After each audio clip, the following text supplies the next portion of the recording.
우리 대한민국 해군이 1800톤급 잠수함 홍범도함을 오는 5월 실전 배치합니다. 홍범도함은 장보고급 잠수함을 개량한 것으로 우리 해군의 7번째 잠수함이 됩니다. 자, 구장홍 차장, 네. 어떤 잠수함인지 먼저 소개를 해주시죠. 네,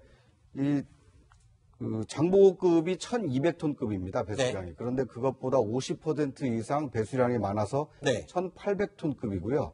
그리고 수중 표적을 300여 개를 동시에 처리할 수 있는 능력을 갖추고 있고 10일 이상 수중 잠행이 가능하다고 합니다. 네. 수중 음향 탐지 능력도 우수하기 때문에 이 장보고함보다 훨씬 업그레이드된 이 버전이다, 이렇게 볼 수 있을 것 같습니다. 네. 기존의 1200톤급, 그러니까 장보고함보다 더 개선된 장보고 2급이라고 하는데, 급수로 칠 때는 손원일급이 공식 명칭이고요. 그리고 이 잠수함의 이름은 홍범도함입니다. 자, 먼저 장보고함에서 장보고 2로 업그레이드가 될 때 어떤 점이 가장 우선적으로 개선이 된 겁니까? 일단 이제 덩치가 커졌는데 네. 1200톤에서 1800톤이 됐죠. 그러면 덩치가 커져서 뭐가 커졌냐? 바로 배터리 같은 그런 걸 많이 실었어요. 배터리요. 예. 왜냐하면 우리 이제 차량도 하이브리드 카 있지 않습니까? 네. 엔진을 돌려서 배터리를 충전해서 그 배터리로 갈 때는 연비도 좋고 굉장히 조용하죠. 네. 잠수함의 생명은 조용한 거거든요. 그러니까 물속에서는 디젤 엔진을 돌릴 수가 없습니다. 공기가 없으니까. 네. 그래서 배터리를 충전해서 가야 되는데 장보고함 같은 경우는 한 3일밖에 못 씁니다. 그 배터리가. 아하. 근데 그 3일도 시속 한 3노트 정도. 네. 시속 5km 정도로 아주 천천히 달렸을 때 3일을 쓸 수 있거든요. 네. 그러면 이제 한 이틀 정도, 하루 정도 쓰고 나면 나와서 엔진을 돌려서 배터리를 충전해야 되죠. 그리고 적에게 들킬 확률이 높지 않겠습니까? 네. 그래서 이 홍범도함 같은 경우는 그 배터리의 용량이 굉장히 많습니다. 네. 그래서 시속 3노트 정도로 항해를 했을 때 한 14일 정도, 2주 정도 작전을 할 수 있는 네. 그런 장점이 있고, 또 디젤 엔진이고 배터리고 하니까 둘 다 조용하지만 네. 이 스크류 돌리는 프로펠러 있지 않습니까? 그 네. 스크류 형상이라든지 모든 것들이 더 나은 설계를 해서 디젤 잠수함 중에서 세계에서 제일 조용한 거예요. 아, 조용한 게 가장 그렇죠. 없다. 조용한 것이 생명이기 때문에 잠수함은 조용해야 생명이죠. 물속에서는 그렇죠. 조용한 잠수함이 최고. 그래서 거의 미국에서 지금 최고급 어제 우리가 소개했던 텍사스함 있지 않습니까? 버지니아급 원잠 정도의 정숙성을 가지고 있다라고 저는 알고 있습니다. 네. 자, 그러면 이번에 5월에 실전 배치되는 손원일급 장보고 2급이라고도 얘기할 수 있겠죠. 이 잠수함, 북한의 동급 잠수함과 전력을 비교하면 우리 해군의 잠수함 어느 정도를 이 성능을 낼 수 있을까요? 도표로 저희가 비교를 해봤는데요. 먼저 1차적으로 보면요. 이 손원일급의 동급은 북한의 무한급이라고 하고요. 이 러시아에서 들어왔기 때문에 로미오급이라고도 합니다. 그런데 일단 제작된 연대 자체가 비교가 안 되는 것 같습니다. 북한의 잠수함은 1970년대에 제작이 돼서 40~50년 된 낡은 잠수함이고 우리의 손원일급 잠수함 장보고 시리즈는요. 2000년대에서 먼저 제작이 되기 시작했는데 이 낡기로 생각을 한다면은 훨씬 신형 잠수함이라고 볼 수가 있습니다. 그러면 구체적인 전력을 살펴보겠습니다. 그런데 우리 잠수함, 손원일급 잠수함은 아직 7척만 보유하고 있고 동급 잠수함을 북한은 20척이나 가지고 있네요. 자, 그리고 속도는 신형 잠수함인 우리의 장보고 2급 잠수함이 훨씬 앞서고 있습니다. 수심도 훨씬 깊이 100m나 더 내려갈 수 있고요. 잠항 기간이 어마어마하게 깁니다. 북한 잠수함보다. 어뢰는 북한과 비슷한 무장을 할 수 있는데 먼저 이 부분을 보겠습니다.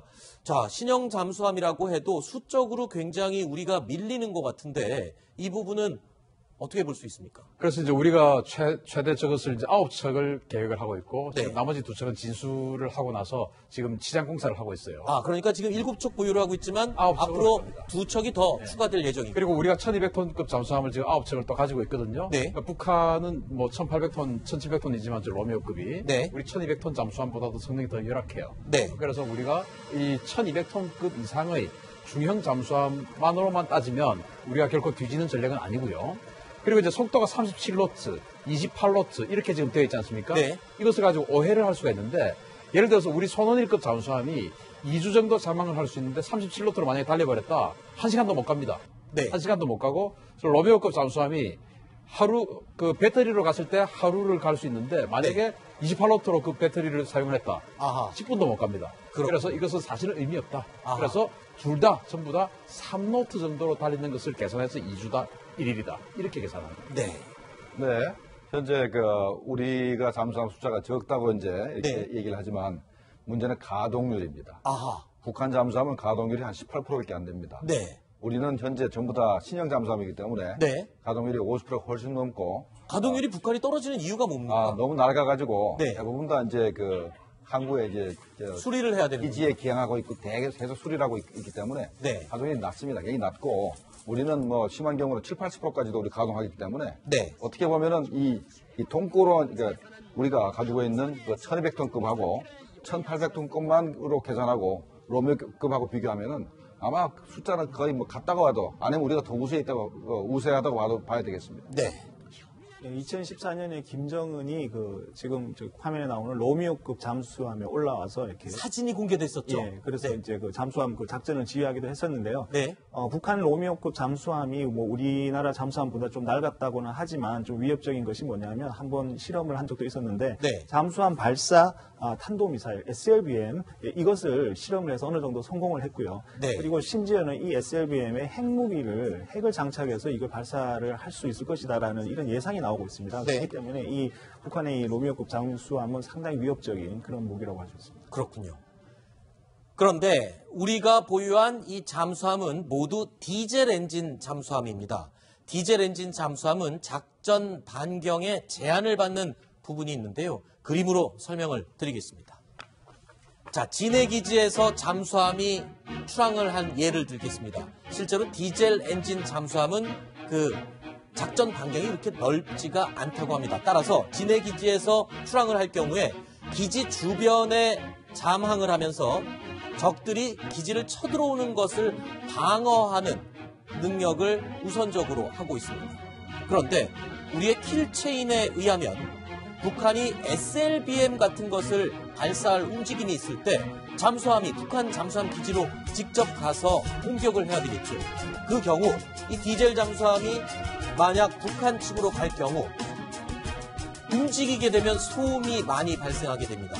지금 홍범도 함의 경우 소음을 줄였다고는 하지만 그래도 움직이게 되면 소음이 감지되겠죠. 이럴 경우에 북한 잠수함이 엔진을 켜지 않고 잠항을 하고 있다가 소음, 즉 우리 측 디젤 잠수함의 소음을 감지하고 먼저 공격을 할 가능성이 있다고 합니다. 이렇게 되면 우리가 신형 잠수함을 사용하고는 있지만 구형 잠수함을 사용하는 북한의 잠수함 전력에 공격을 받을 수도 있다. 이런 단점이 또 지적되고 있습니다. 신규 대표님, 이 부분 디젤 잠수함의 단점으로 꼽히는 부분이군요. 그래서 이제 북한이 마양도 기지에다가 심포급 잠수함 만들어서 거기다 SLBM 장착하고 그 핵 무기 탑재하면 이제 핵 SLBM 되는 거 아니겠습니까? 그렇죠. 그래서 킬체인이라고 하는 것은 쏘기 전에 먼저 때려버리는 게 킬체인 아니겠어요? 네. 그러면 이제 우리 잠수함이 그 마양도 기지 앞에 매복해 있다가 네. 이게 나와서 혹시 어뢰 발사관 또는 미사일 발사관 열고 쏘려고 하는 징후가 보이면 먼저 때리겠다. 네. 킬체인이거든요. 방금 앵커께서 말씀하신 대로 북한도 그것을 알고 마양도 기지 앞에 저 로미오급 잠수함을 매복시켜놓죠. 엔진 딱 끄고 기다리고 있다가 네. 이렇게 쓱 다가오면은 우리 거 소리가 나지 않습니까? 네. 왔구나 해서 공격해버릴 수가 있고 네. 또 아까 제가 3노트라고 강조했지 않습니까? 네. 그러면 저기 동해 그 원산 위에 있는 그 마양도까지 가려고 하면은 진해에서 5일 걸립니다. 아하. 돌아오는데 또 5일 걸리겠죠? 네. 그럼 빠듯하게 배터리를 남겨놓고 돌아오진 않겠죠? 여유분을 남기고 오겠죠? 네. 그러면 14일 동안 작전할 수 있는데 마양도 앞에 가서 4, 5일밖에 못 있는 거예요. 그래서 이 디젤 잠수함을 가지고 킬체인하는 매복 작전을 한다. 있을 수 없는 일이고 네. 그래서 무한 동력인 핵 잠수함이 필요하다는 겁니다. 아하. 핵 무기를 탑재한 잠수함이 아니고 네. 원자로를 통해서 공기가 필요 없이 배터리도 필요 없이 바로 무한 동력으로 움직일 수 있는 원자력 추진 잠수함이 그래서 필요하다. 네. 이런 겁니다. 그렇군요. 지금까지는 아직 우리가 디젤 잠수함, 최신형 잠수함을 가지고는 있지만 디젤 잠수함을 가지고는 킬체인을 완벽하게 구현할 수 없는 한계점이 아직 있군요. 이래서 핵잠수함의 도입의 필요성이 있는 것 같습니다. 네, 물론 필요하죠. 네. 근데 우리가 3,000톤급도 잠수함을 현재 만들고 있습니다. 만들고 네. 있어서.